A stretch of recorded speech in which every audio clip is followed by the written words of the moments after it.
Hi friends, how are you? అందరూ బాగున్నారు కదా.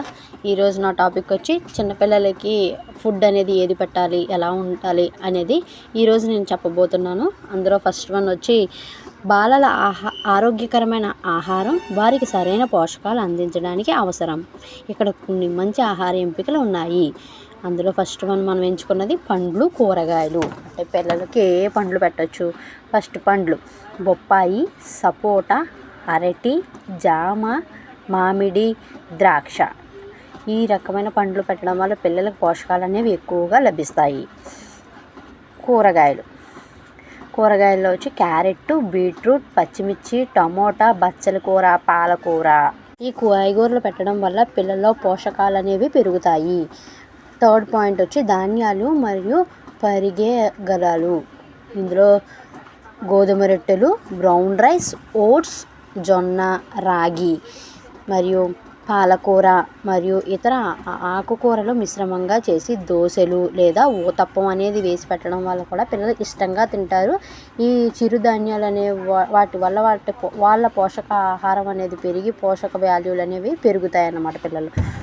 నెక్స్ట్ వచ్చి ప్రోటీన్ అధికమైన ఆహారం గుడ్లు, చికెన్, చేపలు, పప్పులు, పెసరపప్పు, శనగలు. ఈ పెసరపప్పు, శనగలను పెట్టడం వల్ల కూడా చాలా మంచిది. గుడ్డు బాయిల్ చేసి ఇవ్వడం లేదా ఆమ్లెట్గా తయారు చేయడం, పన్నీరు, పెరుగు వంటి పాల పదార్థాలు కూడా ఇవ్వడం వల్ల ఆ పోషకాలు అనేవి పిల్లల్లో బాగా పెరుగుతాయండి.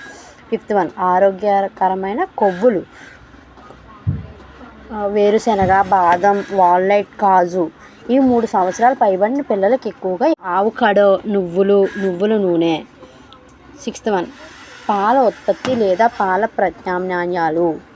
పాలలో ద్వారా ఇచ్చే పదార్థాలు ఏమిటనేవి ఇప్పుడు మనం తెలుసుకుంటాం అన్నమాట.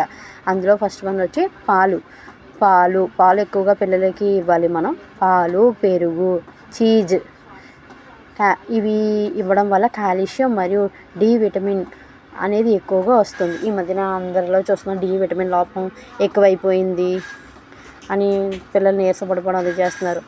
డి విటమిన్ అనేది పాలలో అనేది మనకి ఎక్కువగా దొరుకుతుంది. ఈ డి విటమిన్ అనేది మనం పాలలోనే దొరుకుతుంది కాబట్టి మనం పాలు అనేది ఎక్కువగా పిల్లలకి ఇవ్వాలి. నెక్స్ట్ మనము ఏమి ఇవ్వాలంటే పాలు తాగడానికి ఇష్టపడకపోతే కొంచెంమంది పిల్లలు పాలు ఇష్టపడరు కదండి. దానికి బాదం పాలు లేదా సోయా పాలు ఇవ్వచ్చు. బాదం పాలు ఇవ్వడం వల్ల కూడా చాలా మంచిది. పాలు తాగడానికి మంచివి. నీరు ఎక్కువగా తాగాలి. పిల్లలు నీరు ఎక్కువగా కనీసం ఒక 5 నుంచి 6 గ్లాసులు పాలన పిల్లలు మనం తాగేటట్టుగా చూసుకోవాలన్నమాట అండి. ఈ గ్లాసు పాలు తాగడం చాలా మంచిది. రోజుకి కనీసం 5 నుంచి 6 గ్లాసులు పాలు అనేవి పిల్లలు తాగాలి, కంపల్సరీగా తాగాలండి. కొత్తిమీర, పుదీనా కలిగిన న్యాచురల్ జ్యూసులు చక్కెర లేకుండా ఇవ్వాలండి. కొత్తిమీరతో కానీ పుదీనాతో కానీ చేసిన జ్యూస్ ఉంటుంది కదా, అది షుగర్ వేయకుండా ఇవ్వడం చాలా మంచిది అన్నమాట. ఆహారాన్ని ఆకర్షితంగా ఎలా చేసుకోవాలంట, మనం ఆహారాన్ని కలర్ఫుల్గా పిల్లలకు అందించడంలో వాళ్ళు తినడానికి యాంగ్జైటీగా ఫీల్ అవుతారు అన్నమాట. అంటే ఆకర్షితంగా ఫీల్ అవుతారు.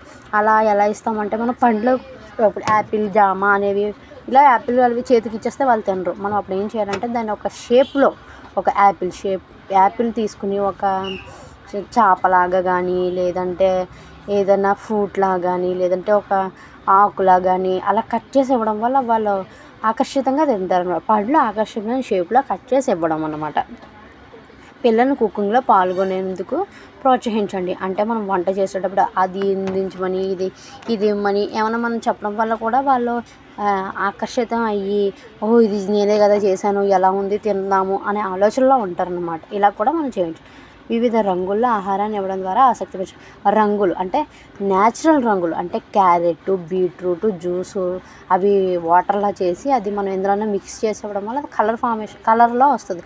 ఆ కలర్గా తయారు చేసి ఇవ్వడం వల్ల కూడా పిల్లలు ఆకర్షిత అవుతారు. ఈ విధంగా పిల్లలకు మనం పెట్టడం వల్ల పోషకాలు అనేవి బాగా పెరుగుతాయి. ఈ వీడియో కనుక మీ అందరికీ నచ్చినట్టుంటే ఫ్రెండ్స్ తప్పకుండా లైక్ చేయండి, సబ్స్క్రైబ్ చేయండి మాత్రం మర్చిపోకండి ఫ్రెండ్స్. Thank you.